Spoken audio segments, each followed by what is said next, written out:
All right. Hey, everyone. Well, sorry about that. Seems like we had a few technical difficulties, but I think we may have overcome them. I'm not sure where that actually ended up. So I'll just repeat a few things. Want to welcome everyone. Really excited to be here on our first live stream. Clearly, we're just getting some of the stuff worked out, which is a little challenging, but also fun. And I just want to make sure that people know this is something that we're hoping to do every month as a way to try and share thoughts and ideas with the drone community, especially when it comes to marine science and conservation and other environmental science applications. So today we're talking about how drones can be used for water quality and to study ocean color. We have two experts now who are going to tell us a little bit about their work in that area. One is Windle, and she's going to describe to you a little bit of her work on water quality a little bit north from where we are. And then we also have Patrick Gray, who's going to talk about ocean color and the use of drones in biological oceanography in general. And so since we're a little bit behind, we'll sort of kick things off, and I'm going to pass it to Patrick now. And he can introduce his work and tell us a little bit about how drones are sort of addressing this blind spot in biological oceanography. Awesome. Thanks, Dave. Hey, everybody. I am a fifth-year PhD student here at Duke at the Marine Lab in Dave's lab, Marine Robotics Remote Sensing Group. And I've been interested since the beginning of my PhD in this question of sort of overlapping scales in the ocean and how we can properly observe them. What are the right platforms and tools, and what kind of software systems do we need? What kind of sensors do we need? And later on, as I moved throughout, I became more and more interested in these questions of sort of biophysical interaction. How does the physics of the ocean drive the ecosystem? And there are a lot of super interesting questions in that space at the fine scale, like sub 10 kilometer and sub kilometer. And there's a fair amount of that work going on in the coastal zone, but it seemed like there wasn't a proper platform to do it in the open ocean in pelagic environments. And so I've spent a bunch of the last year and a half, 2 years on trying to both come up with sort of a vision for drones in that spatial and temporal scale, and actually develop the right methods to do it. And so I'm going to dive in here to a bit of the vision paper, this drones address an observational blind spot for biological oceanography, and give you a bit of the technical taste. And then Anna's going to dive in and talk more about some of the specifics about how we do this. And so, why are drones important in oceanography and marine science? It's really because there's this mismatch of scale and existing observation techniques.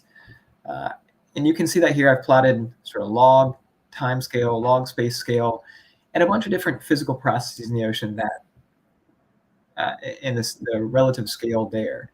And you can see, we have the sort of MODIS, VIIRS, PACE type instruments that can see a lot of the larger scale and mesoscale phenomena. And there's some really cool new instruments on the International Space Station that can move down, 1 or 2 orders of magnitude in spatial and temporal scale. And there's some really great opportunities with Landsat and Sentinel-2 and other satellite platforms to even move down further, but they're a little bit less ideal in certain ways. And there's this whole scope that drones can help address. And so I think it's this exciting new way to fill in this gap in our ability to observe. And why might we care about that? Fronts are one area in the open ocean where it's really apparent. On the left here, this is a Landsat thermal image of the Gulf Stream front just south of Cape Lookout in North Carolina. And you can see along the front, there's these really fine scale little filaments and eddies. And this is 30 meter resolution. This is Landsat imagery.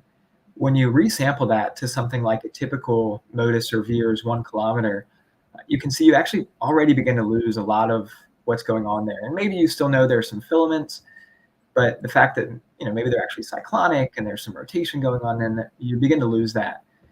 And then resample it again to something like a high resolution global model, 10 kilometers or so, you can see you really don't know what's going on here. Maybe there's a front, at least some kind of gradient, but you really begin to lose what's going on. And so you can imagine that actually if we could zoom in even further down here, we might see a lot more about what's going on. If we combine these sort of thermal or physical measurements with ideas of biology, it becomes really powerful.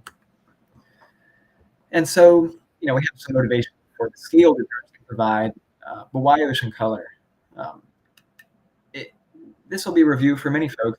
The basic goal of ocean color is to understand the constituents in the water, things like chlorophyll A concentration, turbidity, CDOM load, particle sizes, phytoplankton types, and much more.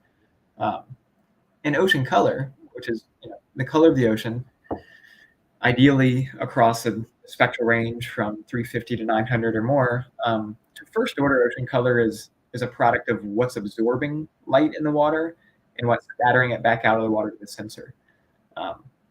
And where light is absorbed in the spectrum tells us a lot about the pigments in the water and the constituents in the water. You can see here in this figure, you can see the absorption spectra of phytoplankton and color dissolved organic matter and water itself on the bottom of this plot. And then on the top, you can see the bands or spectral range of some common sensors: VIIRS, satellite, MODIS, another very common satellite, and then MicaSense, Resonon, and Synop are all different radiometers for drones. And so Anna will go into some more detail on ocean color from drones, but I just want, the basic idea is that we can retrieve a lot of important parameters about what's going on in the water biologically and physically from these measurements. And you can see here, this is the coast of North Carolina. You can see the outlet of Chesapeake Bay just up here. Just this intense gradient, and you can even tell by eye, there's a lot of information contained in the radiances leaving the water there. And so where might the scale and sensing capabilities of drones be useful? First off, I think it's super useful in understanding these kind of sub-mesoscale dynamics. So below 10 kilometers, it's just an area that is challenging to sample with ship-based measurements. It's challenging to sample with common satellites. So drones can really help fill that gap. Another important area that Anne's going to go into is coastal regions. Satellite pixels, at the 1 kilometer and greater scale, often bleed into the coast there, and so it's really challenging to retrieve close to the coastline.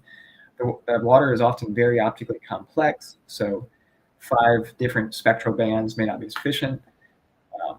You can think about trying to calibrate, validate satellites. Let's say you take a point measurement in a ship. Is that really a good comparison for a 1 kilometer by 1 kilometer pixel in an area that may have a substantial amount of variability within that pixel? Maybe we can map those a couple pixels with drones and actually get an idea of the variability and the medians and the means. And I think it's a promising way to do more intelligent validation. And then modeling, comparing and parameterizing models. Some areas, satellite data is super hard to get. I think of polar regions that are constantly cloud covered, or dark, and tropical areas that are constantly cloud covered, or coastal areas where the scale of satellites isn't sufficient. You need much higher scale. And so with that sort of very broad high-level overview, I'm just going to give a little bit of early results from some cruises we've done, and then I'm happy to go into way more detail during the discussion. Most of this work, we've done a fair amount of coastal work as well, but most of the work that I've been doing recently is out on the front of the Gulf Stream, just off Cape Hatteras. It's rarely studied, and there's a lot of fine-scale phenomena that go on right at the front that my thought is were not being captured properly by current observing techniques. These are some RGB images where we just stacked the spectral bands of the sensor we had. You can see here, this is the actual front itself. You can see waves breaking because it's these 2 different water masses just pushing up against each other. Some really interesting fine-scale sargassum patterns. In the bottom image, you can see one where there was no noticeable variability across the image, and actually the only optical variability is just sunbeams and gland sort of noise for the measurements we're trying to make. But if you take a whole flight worth of data, and on the right here, you can see we cross the Gulf Stream front. This is where we've taken our spectral measurements and turned it into chlorophyll. So this is derived chlorophyll. And you can see a major increase on the coastal side of the front here, but also just lots of variability on the pelagic side where there's not expected to be quite so much variability. Maybe upwelling zone, maybe areas of higher vertical velocity. And so this data paired with an appropriate in situ data set becomes super informative. And you add this X and Y domain that you may not have just from a ship. And then here you can see the satellite data is the yellow to blue gradient, the large pixels. And then we have a whole drone flight over top of that. And you can just see how much variability there is within a single pixel. And so, in some areas in the open ocean, maybe in the middle of subtropical gyres, this resolution is more than enough. But in many coastal areas and across many fronts, it just really is not giving us the whole picture. And so there are, of course, many assets for ocean observation beyond just remote sensing platforms, ships, moorings, gliders. And our vision for this is really that these future ocean observing systems can coordinate these in situ assets with drones. You can imagine that a long-term mooring could trigger a drone flight to have a survey when it detects, events or features of interest. And I think that sort of integration between platforms with a little bit of autonomy is super exciting, a really promising area. In our work on the Gulf Stream, we also found that even with the rapid speed and relatively large scope of drones, some features are just moving so quickly, they're really challenging to sample before they change.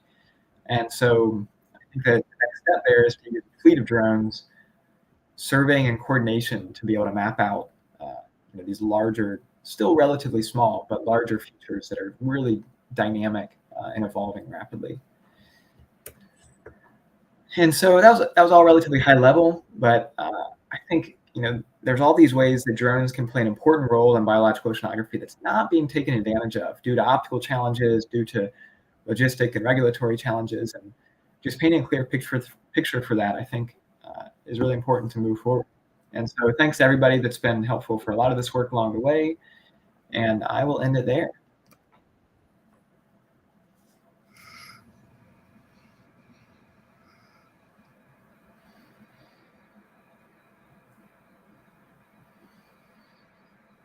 All right, thanks, Patrick. That was great. Nice to sort of get that high level overview and to hear a little bit more about all this work that you've been doing to try and push this forward. And now I want to pass it on to Anna Windle to tell us a little bit more about her work and how that fits into this, possibility of using drones to be able to understand more about water quality and what's going on in the ocean at these really fine scales. Great, thanks, Dave, and thanks for everyone for joining us today. My name is Anna, and I'm a fourth-year PhD candidate at the University of Maryland Center for Environmental Science. And so I did my master's down at the Duke Marine Lab, working with Dave and Patrick for a couple years, and I was exposed to drone technology. I used drones to study mostly terrestrial environments, such as oyster reefs and marsh. And I wanted to bring that technology up to the Chesapeake Bay in Maryland, which is where I'm from. And so I started flying drones over water and trying to figure out how to derive water quality or study what's in the water from a drone. And so my presentation today will be an evaluation of unoccupied aircraft system, remote sensing for water quality monitoring in coastal waters. So coastal zones are among the most important viable regions from both an ecological and socioeconomic perspective. They provide valuable benefits, which you can see listed in this figure. They're also heavily populated, urbanized regions and are continuously exposed to human impacts. So adequate monitoring at appropriate time and space scales is essential to effectively track trends, identify and mitigate pollution, and discern potential human health risks. Aquatic monitoring has been accomplished using satellite remote sensing. So satellites orbiting in space can take images of our planet's water bodies, such as the Chesapeake Bay, which is the largest estuary in the United States. Satellite pixel values are processed through pipelines to ultimately derive water quality quantities of interest. Satellite observations have been used to analyze seasonal trends of water quality, and they show potential to identify and monitor harmful algal blooms.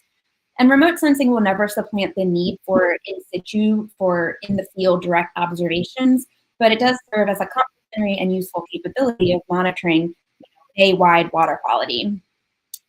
There are some challenges and limitations with satellites, especially in coastal waters. So the spatial resolution, meaning the size of one pixel on the ground, can average out ecologically important fine-scale processes, which is kind of what Patrick was talking about. Some satellites can collect with higher resolution, such as Sentinel-2 with 10 meters, But their application to aquatic systems is hindered by the need for improved and validated atmospheric correction procedures and higher sensitivity. However, there's recent work being done to use these high-resolution satellites to study water quality and may become more mainstream soon. Other limitations include cloud cover and the intervening atmosphere, and also the temporal resolution, or the time elapsed between observations of the same point on Earth. This can all limit effective monitoring in a rapidly evolving environment. So drones address a gap in observational capacity by providing on-demand remote sensing capabilities at ultra-high resolution without the challenges associated with satellites and without the cost and logistical challenges associated with airborne remote sensing. So how does remote sensing work? So a little background. Light is an electromagnetic wave, and its color depends on wavelength. Humans contain photoreceptors, so your cones and rods in your eyes, to see different colors that are mixtures of blue, green, and red wavelengths. And that's why all cameras, typical cameras like the one on your phone, collect light in these three wavelengths. A multispectral camera collects light in discrete wavebands, typically 4 to 8, and sometimes more, and they're commonly attached to satellites. A hyperspectral sensor collects light that is diffracted into hundreds of narrow wavelengths, creating a continuous spectrum. So for this talk, I'm going to focus on multispectral cameras, and that is what we used for this study. So we used the MicaSense Red Edge MX multispectral camera. This sensor is designed for terrestrial applications, mostly agriculture, but it's being increasingly used for aquatic remote sensing. It collects light in 5 wavebands, shown in the plot below, and we attached it to a DJI Phantom 4 Pro using a 10-degree 3D printed mount, which resulted in a direct nadir viewing angle while in flight, so it looked directly down over the water. The sensor includes a downwelling light sensor, which measures downwelling hemispherical irradiance in the same spectral wavebands, and we mounted that above the UAS propellers to eliminate shading. So this is a few technical slides, but I want to break down what that sensor is actually collecting. So the sensor on the belly of the drone measures water leaving radiance, or LW, while the sensor on top measures irradiance, or ED. Water leaving radiance is radiance or light that emanates from the water, and it contains spectral shape and magnitude governed by optically active water properties, or what's in the water. When it's normalized to downwelling light, remote sensing reflectance can be calculated. Sensing reflectance is the key parameter used as input into most bio-optical algorithms to derive water quality products such as chlorophyll A or total suspended sediments. However, like all above water optical measurements, a drone actually collects total radiance, or LT, which is the sum of water radiance and radiance reflected off the sea surface into the detector's field of view, referred to as surface reflected radiance, or LSR. So failure to accurately account for this surface reflected radiance leads to an overestimation in water leaving radiance, which can really influence remote sensing reflectance and your resulting water quality estimates. So how do we remove it? If a water surface was perfectly flat, incident light would reflect specularly like a mirror, and it could be measured with known viewing geometries. However, most water bodies are not flat, as winds and currents create tilting surface wave facets, which you can observe in the image. So due to the differing orientations of wave facets, surface reflected light can vary widely in a single image. A common approach is to model surface reflected light as the product of sky radiance, or L sky, and rho, which is the effective sea surface reflectance of the wave facet. Sky radiance can be collected by just taking an image of the sky. So really, we need an accurate estimation of this rho value. Numerical simulations have been used to develop these estimates, demonstrated in this 1999 paper by Kurt Oakley. This paper provides viewing geometry recommendations with a corresponding rho value in order to minimize the effects of sun glint and that non-uniform surface reflected light. And many above water radiometry studies collect data in these recommended viewing geometries and use the 0.028 rho value in this equation to obtain remote sensing reflectance. However, we've discovered that a single fixed rho value may not be appropriate with images taken by wide field of view sensors, like the MicaSense multispectral camera that both Patrick and I have been using. So these images are made up of pixels that each have a radiant spectrum comprised of both water leaving and surface reflected radiance. And as you can see in these images, surface reflected light can vary. The image on the left shows pixels containing sun glint, and the image on the right, and at an angle, shows surface reflected light increasing in magnitude from top to bottom, clearly illustrating how surface reflected light is not constant. So this is a paper my advisor and I published in Frontiers of Environmental Science. It evaluates 4 different methods to remove surface reflected light. And for the sake of time, I'm not going to go into the details of each method, but I want to show you this figure, which is kind of the main takeaway of the paper. This figure illustrates methods to remove surface reflected light using an individual drone image taken in the green waveband. So panels A and B are unmasked and masked total reflectance, illustrating a pre-processing filtering step to remove specular sun glint and when it was present in the images. And then panels C through F show remote sensing reflectance calculated from the 4 different methods. And really what I want to get across is reflectance gets lower and it gets more homogeneous, more consistent across all pixels when you remove that surface reflected light. So this just goes to show how much surface reflected light can impact your drone measurements. Water quality algorithms we developed using multiple linear regressions, a comparison of in situ and modeled chlorophyll A and total suspended solid concentrations are shown in the plots on the left, and then algorithms applied to individual images are shown on the right. So chlorophyll concentration, chlorophyll is the pigment inside photosynthesizing phytoplankton or algae. So a chlorophyll measurement can provide a proxy on phytoplankton biomass. And then total suspended sediment provides an estimate of how much sediment is in the water column. Drone imagery also has the potential to really enhance physical oceanography observations by resolving small-scale phenomena and physical processes such as like patchy algal blooms and frontal structure, turbulence characteristics. These are some examples of interesting features that we captured that you would not be able to make out with a satellite and probably not as well with an aircraft. And then wrapping up here, I just want to point out that a lot of times drone imagery is processed through structure for motion photogrammetry. So this is a technique that applies matching key points and overlapping drone imagery to resolve scene geometry and create these 2D orthomosaics. However, these techniques have trouble stitching drone images of water together due to a lack of key points or features in the images. Pictures of water all look the same. So you can't use this method to create a mosaic of your images. So I'm currently working on code. Patrick and I are working on some Python code to georeference and mosaic individual UAS images. This is done by using the inertial measurement units, including pitch, roll, and yaw, and the GPS at the sense measures. And so this is just a preliminary test of an autonomous flight I flew and using the georeferencing code to try to mosaic it and make it to a local coordinate system. I have the drone changes orientation or changes heading every transect, and so it would need to face the same direction throughout the whole flight.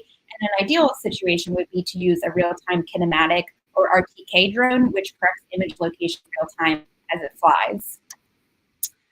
And then in the future, some next steps that I'm interested in, I plan on using a hyperspectral sensor on a drone to obtain estimates of phytoplankton community composition. So this means instead of estimating a broad phytoplankton measurement, I'll attempt to estimate concentrations of specific phytoplankton taxa or groups. So for example, distinguishing between diatoms and dinoflagellates. This will become useful if you want to study how phytoplankton is changing, especially in a changing climate, and potentially helpful to identify and track harmful algal blooms. And so I'd like to also that I've helped with this research and my funders. And thank you for listening, and happy to answer any questions.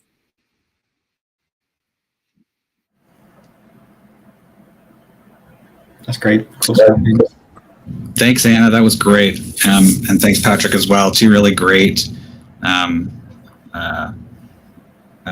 really great studies to sort of shine the light on how useful drones can be to do this kind of work. most people, especially, in the environmental sciences, are using drones to do things like count larger animals or do, habitat assessments. And a lot of work really hasn't been directed in this area. So it's really nice to see these things starting to pick up speed and to see these really amazing results starting to come out. So both of those papers will be linked to in the description down below, so people will be able to download them and check them out. And I just wanted to maybe follow up with a few of the questions that we've got in the chat now.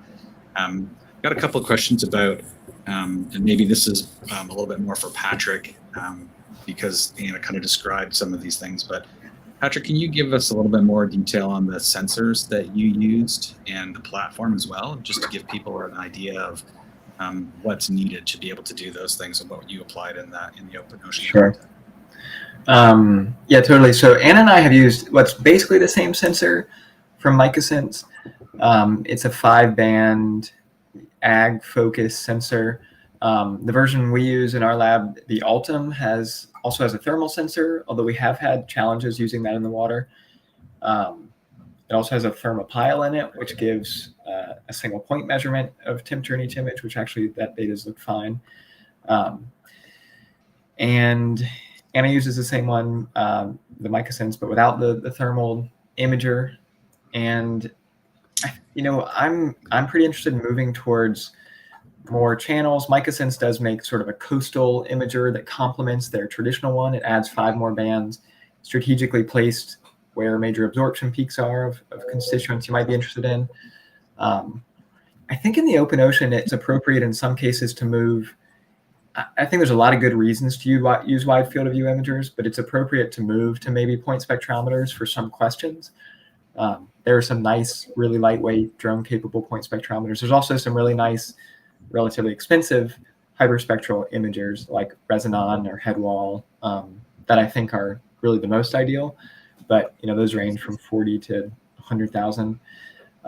And then the drone we've been using for most of this work is the FreeFly Alta 6. You can see it in my slides on that title page. You can see it in the paper as well. It's a hexcopter, very reliable, medium lift. Yeah, it's been a workhorse for our lab and done a lot of good work. And I guess that's awesome. I can speak as well, but she's mostly flying a Phantom, right, Anna? Yeah, we're just using, the off-the-shelf DJI Phantom 4 Pro. It's really easy to use, with the DJI Fly app, or you can plan an autonomous mission using, I've been using Pix4D Capture. So, yeah, relatively very easy to use. I guess the main difference between what we've been doing is that we have been flying a 2-axis gimbal that holds a consistent viewing geometry, which adds complications, but does help a lot to remove the glint and glare that Anna was describing. So that we actually spent a lot of time sort of constraining ideal viewing geometry, and have a paper coming on that one day. It was submitted on Monday. Congrats, that's awesome. Nice to hear that. Yeah, and so there was another question, and that question was focused on the sort of, I guess the workflow. And the question was focused on whether or not, structure from motion workflows are useful for this. And Anna kind of, answered that question, right, where this is really focused on individual images. But it would be really good to hear from both of you a little bit about that workflow, what kind of skills you need, and, the sort of open science, sort of concepts that you might be working with, how shareable it might be, those kinds of things. So maybe both of you could kind of fill us in on those things. Anna, you want to go first? Yeah, sure. Yeah, so like I showed, structure for motion doesn't work well over water. It can work if you have surrounding land features. So if you're working, over a lake, if you want images over a lake or right next to a coast, those surrounding land features may be able to be stitched together and produce an accurate orthomosaic, and you can turn that orthomosaic into reflectance and analyze that way. What you won't get, though, from structure for motion is remote sensing reflectance. You only get reflectance, which is radiance over downwelling irradiance. So you're using reflectance, which would account for the surface reflected light and overestimate water leaving reflectance and overestimate remote sensing reflectance, which is what I talked about. So what we're trying to do is georeference and mosaic individual drone images over water, and we're using the IMU and GPS that the MicaSense has. So within each image, there's underlying metadata, and that includes the lat long and altitude. So the actual camera collects all of that. And it also includes the yaw, which is the heading of the drone, the pitch, and then the roll. So those three orientations are collected. And we are using just an open access Python package to align and kind of convert those images to a real world image space. And yeah, that code we're working on now, and we'll hopefully have it on GitHub for others to use. It has been challenging because the IMU hasn't been totally reliable for some of my studies, so I'm now trying to see if maybe the flight records from the actual DJI drone will be a little bit more accurate. But that's why I said an RTK drone would be ideal, but then you have the trade-off of cost. Yeah. You know, I don't have a huge amount to add. Anna and I have been working on this together, but I think the basic problem is that, yeah, structure for motion is not reliable, and you need to project these images, right? Because the drone may be like, yeah, yawing and pitching and rolling, and especially when we have the gimbal and the sensor is actually 20 to 30 degrees off nadir, an additional pitch or yaw really changes, the 2D like on-world representation of the image, and this big trapezoid you can imagine like is kind of moving and shifting as the drone moves, and the MicaSense pose measurements, yaw, pitch, and roll, just are not sufficient. They're like plus or minus 2 to 5 degrees. I forget exactly the constraints, but yeah, 5 degrees off in every direction is like half your image is of a different area. And now the gimbal that we have does have quite good. It's like plus or minus 10, maybe a half a degree or 0.1 degree updated at like 60 hertz. And that seems to be pretty good. You can still imagine it might be off by a couple meters. And for some applications that might be fine. In the open ocean, I ended up medianing each image to a single point. And so you might be totally fine with a couple meters off. But in some river estuarine scenarios, that's still challenging. So I think Anna's right. Like if you can have an RTK drone and you can use this package to properly project, we can do this in the water. We don't need structure for motion. It just requires pretty good sensors. Right, that's great. And so, but in the absence of that structure for motion thing, really you sort of fall back on an image by image sampling sort of regime, right? Which is, it doesn't necessarily give you that full mapping context, which would be really exciting. And Patrick, those workflows that you are working on for those those single image things, are those available for people to try out? Yeah, that's on the lab's GitHub. That should be available. So the Mars Lab GitHub, we can add a link to that. But yeah, that stuff is totally fair game. Ann and I are both using the MicaSense has like a really nice, very initial processing script that we use, and then we kind of go from there to turn it to proper ocean color and chlorophyll and turbidity and other things. But that's great. Yeah, it's really nice to see this sort of commitment to open science. And it's nice because a lot of the tools that we end up working with come from that, and it's really nice to see it kind of going back into it as well, which is really something that I think our lab is pretty committed to. Well, that's great. I don't think we have any more questions, so maybe we can wrap it up. I want to thank you both for all of the time and effort that you put into this, and for talking to us about your research. It's very exciting, and it's a very new area when it comes to using drones in the environmental sciences, and I suspect is going to become a much more useful tool for people, over the long run. I want to thank everybody out there in YouTube land for joining us and dealing with our initial technical glitches and hopefully found this useful. And in particular, I want to thank Chelsea Tui, who's our producer, who has been doing the work behind the scenes and was able to get us back up and running pretty quickly after a little glitch. It's really nice to have this team working on these things. It's really cool.